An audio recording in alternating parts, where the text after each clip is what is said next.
दोस्तों, आज की हिंदी कहानी का शीर्षक है मन का ताला। तो चलिए कहानी की शुरुआत करते हैं।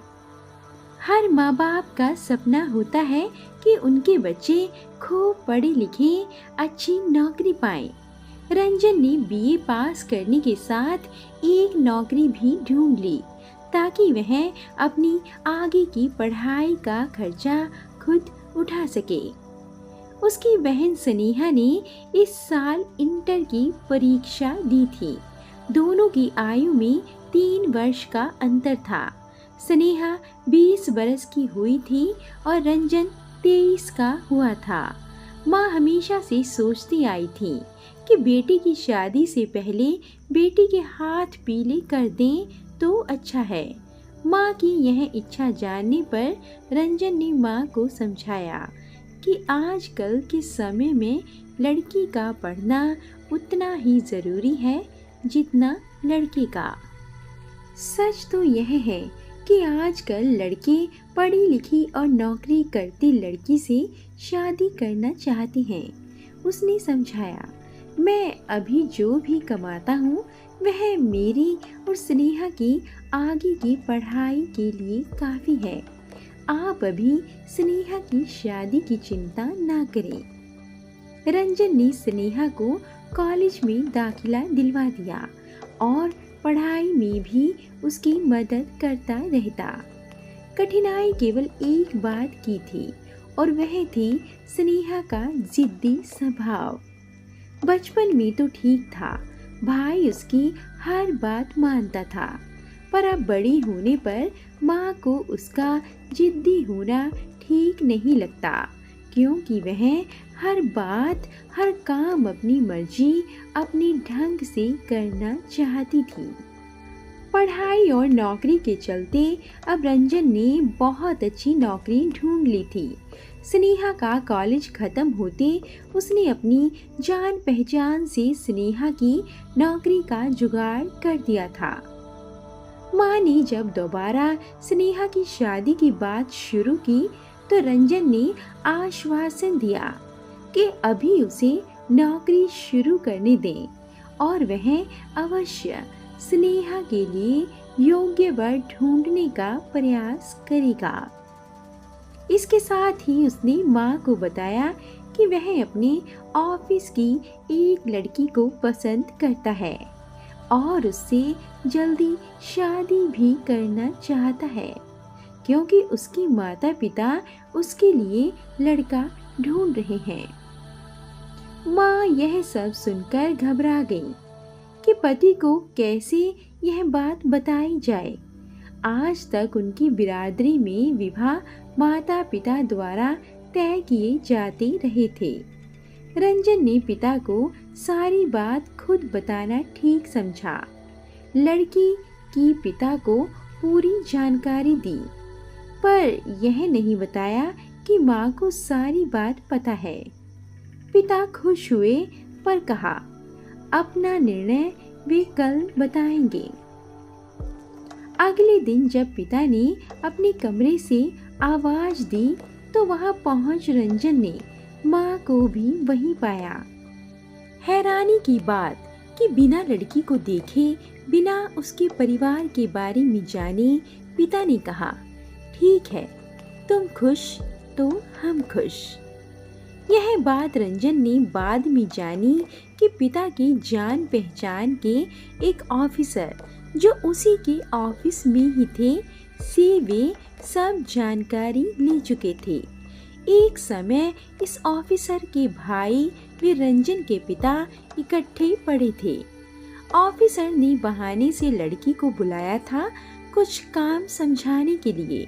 कुछ देर काम के विषय में बातचीत चलती रही और रंजन के पिता को लड़की का व्यवहार वे विनम्रता भी भा गई थी। उल्टे बांस बरेली को लड़की वालों के यहाँ से कुछ रिश्तेदार रंजन के घर में बुलाए गए। उनकी आव भगत व चाय नाश्ते के साथ रिश्ते की बात पक्की की गई और बहन स्नेहा ने लड्डुओं के साथ सबका मुंह मीठा कराया। हफ्ते के बाद ही छोटे पैमाने पर दोनों का विवाह संपन्न हो गया। जोरदार स्वागत के साथ रंजन व कनिका का गृह प्रवेश हुआ। अगले दिन कनिका के मायके से 2 बड़े सूटकेस लिए उसका मौसेरा भाई आया। सूटकेसों में सास ससुर ननद व दामाद के लिए कुछ तोहफे, कनिका के लिए कुछ नए व कुछ पहले के पहने हुए कपड़े थे। 1 हफ्ते की छुट्टी ले नव दंपत्ति हनीमून के लिए रवाना हुए और वापस आते ही अगले दिन से दोनों काम पर जाने लगे। कनिका को थोड़ा समय तो लगा ससुराल में सबकी दिनचर्या व स्वभाव जानने में, पर अधिक कठिनाई नहीं हुई। शीघ्र ही उसने घर के काम में हाथ बटाना शुरू कर दिया। रंजन ने मोटरसाइकिल खरीद ली थी। दोनों काम पर इकट्ठे आते जाते थे। रंजन ने घर में एक बड़ा परिवर्तन महसूस किया जो कनिका के आने से आया। उसके पिता, जो स्वभाव से कम बोलने वाले इंसान थे, अपने बच्चों की जानकारी अक्सर अपनी पत्नी से लेते रहते थे और कुछ काम हो, कुछ चाहिए हो तो माँ का नाम ले आवाज देते थे। अब कभी कभी कनिका को आवाज दे बता देते थे और कनिका भी झट आई पापा कहकर हाजिर हो जाती थी। रंजन ने देखा कि कनिका पापा से निसंकोच दफ्तर की बातें करती या उनकी सलाह लेती, जैसे सदा से वह इस घर में रह रही हो या उनकी बेटी ही हो। रंजन पिता के इतने करीब भी नहीं आ पाया। सब बातें माँ के द्वारा ही उन तक पहुँचाई जाती थी। कनिका की देखा देखी उसने भी हिम्मत की पापा के नजदीक जाने की, बात करने की और पाया कि वह बहुत ही सरल और प्रिय इंसान है। अब अक्सर सबका मिलजुल कर बैठना होता था। बस एक बदलाव भारी पड़ा। एक दिन जब वे दोनों काम से लौटे तो पाया कि कनिका की साड़ियाँ, कपड़े आदि बिस्तर पर बिखरे पड़े हैं।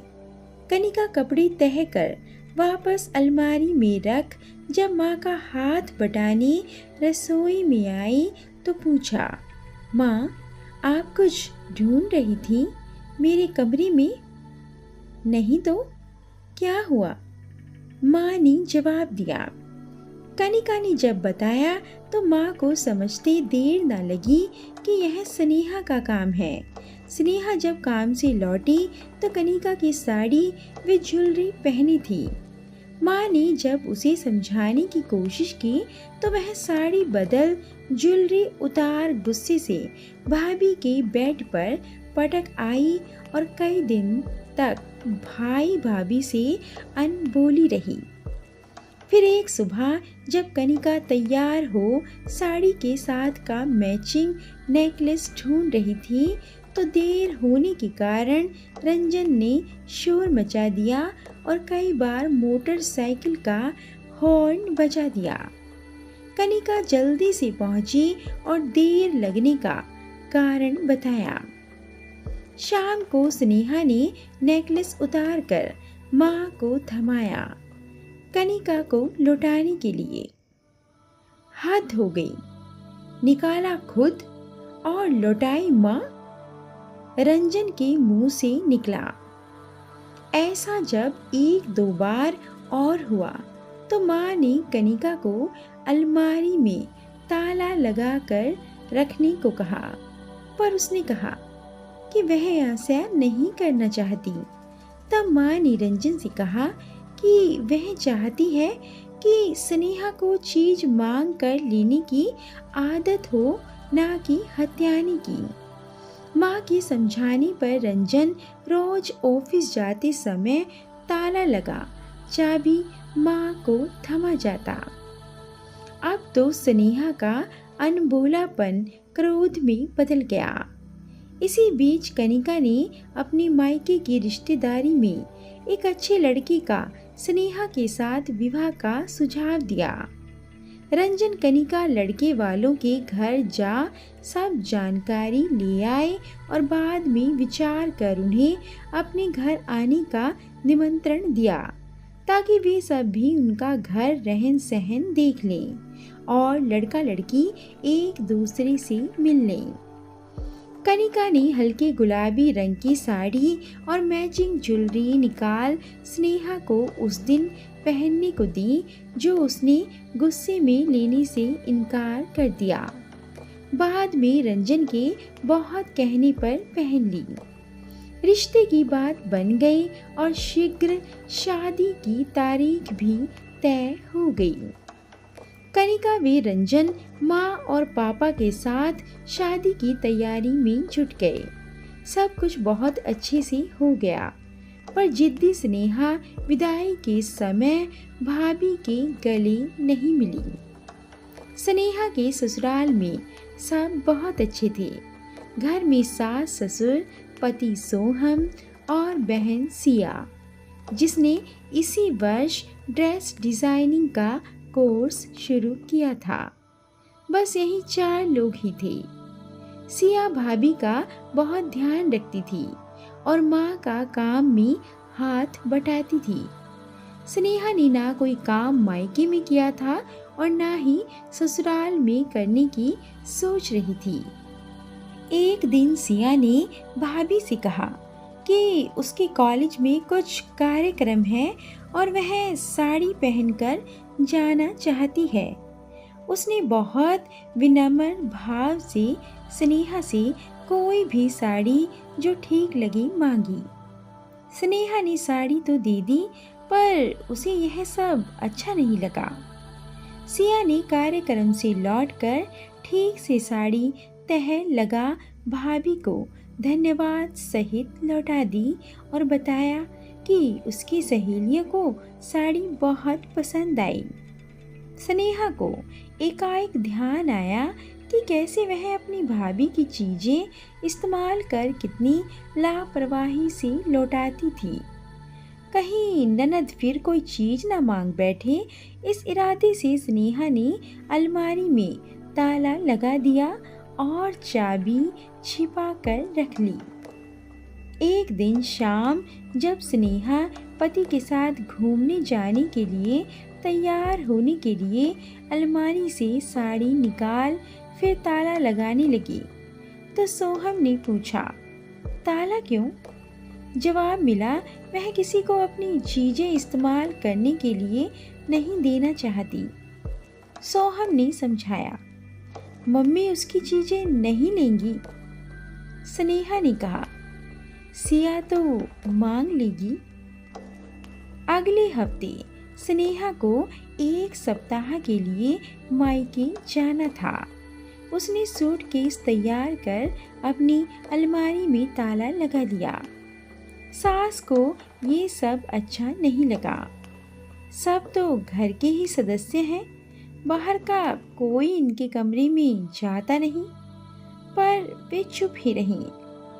मायके पहुंची तो माँ ने ससुराल का हाल चाल पूछा। स्नेहा ने जब अलमारी में ताला लगाने वाली बात बताई तो माँ ने सिर पकड़ लिया उसकी मूर्खता पर। माँ ने बताया कि यहाँ ताला कनिका ने नहीं बल्कि माँ के कहने पर उसके भाई रंजन ने लगाना शुरू किया था और चाबी हमेशा माँ के पास रहती थी। ताला लगाने का कारण स्नेहा का लापरवाही से भाभी की चीजों का बिना पूछे इस्तेमाल करना और फिर बिगाड़ कर लौटाना था। यह सब उसकी आदतों को सुधारने के लिए किया गया था। वह तो सुधरी नहीं और फिर कितनी बड़ी नादानी कर आई। वह ससुराल में अपनी अलमारी में ताला लगाकर।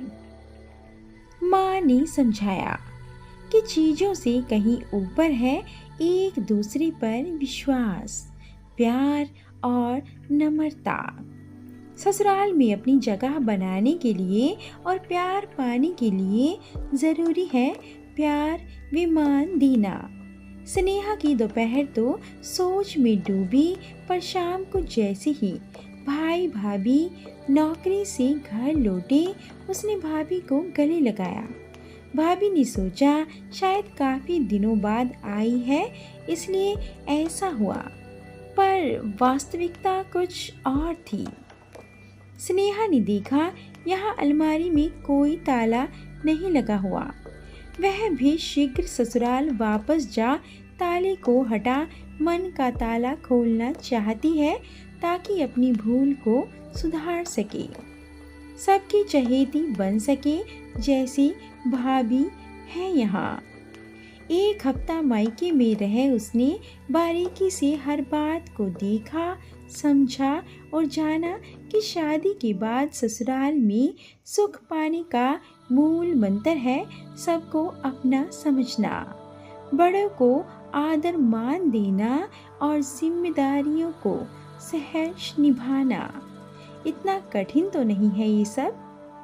कितनी सहजता है भाभी की अपने ससुराल में, जैसे वह सबकी और सब उसके हैं। माँ के घुटनों में दर्द रहने लगा था। स्नेहा ने देखा कि भाभी ने सब काम संभाल लिया था और रात को सोने से पहले रोज वे माँ के घुटनों की मालिश कर देती थी ताकि वे आराम से सो सकें। अब वही भाभी जिसके लिए उसके मन में इतनी कटुता थी, उसके आदर्श बनती जा रही थी।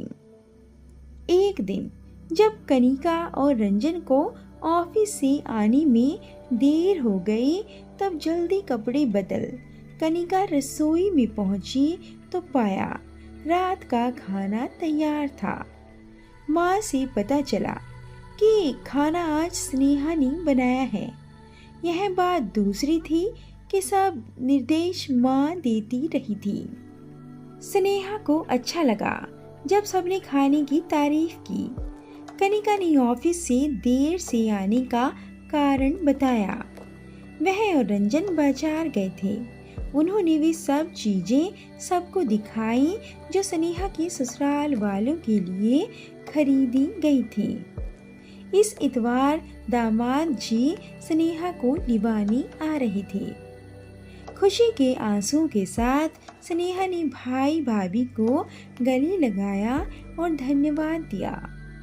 माँ भी अपने आंसू रोक न सकी बेटी में आए बदलाव को देखकर।